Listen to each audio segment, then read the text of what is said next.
Well, boss Gaga kudombo shaba. Baba Donnell, Mr. Waah. Panotiita zvirema, shuwiro yavo kuti tingochema. Vakapusa zvandosema, Mwari ndiye anoziva zvakaronga. Chamunopedza kuti kuna kwatosvika, ndimi ana Mwari here marasika. Kaunhu kenyu ngakodeye makasiya, sanimi munoronga ramangana. Mai muchaita sei? Ndine mubvunzo muchaita sei? Chamunoswera muchipika tende mberi, tikazoenda muchaita sei? Munonyarira pai? Ndine mubvunzo muchaita sei?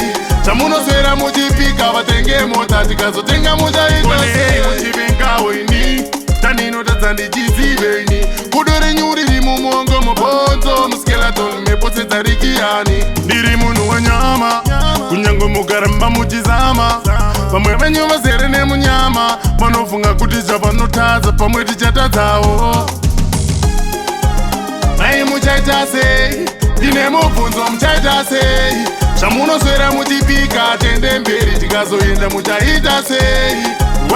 Munonyarira pai? Ndine mubvunzo muchaita sei?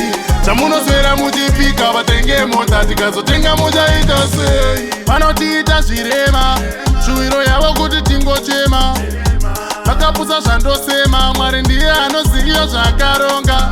Chamunopedza kuti kuna kwatosvika, ndimi ana Mwari here marasika. Kaunhu kenyu ngakodeye makasiya, sanimi munoronga ramangana. Mai muchaita sei? Ndine mubvunzo muchaita sei?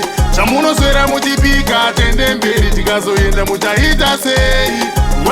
Munonyarira pai? Ndine mubvunzo muchaita sei? Chamunoswera muchipika vatenge mota, tikazotenga muchaita sei? Muchivengawo ini taninotadza ndichiziveni, kudo renyu riri mumongo mubhonzo, muskeleton mepotsedza rikiyani. Ndiri munhu wenyama, kunyange mukaramba muchizama. Vamwe venyu vazere nemunyama, vanofunga kuti zvavanotadza pamwe tichatadzawo. Mai muchaita sei? Ndine mubvunzo muchaita sei? Chamunoswera muchipika tende mberi, tikazoenda muchaita sei? Munonyarira pai?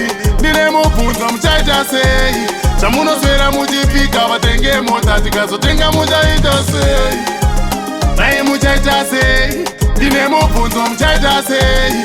Chamunoswera muchipika tende mberi, tikazoenda muchaita sei? Munonyarira pai? Ndine mubvunzo muchaita sei?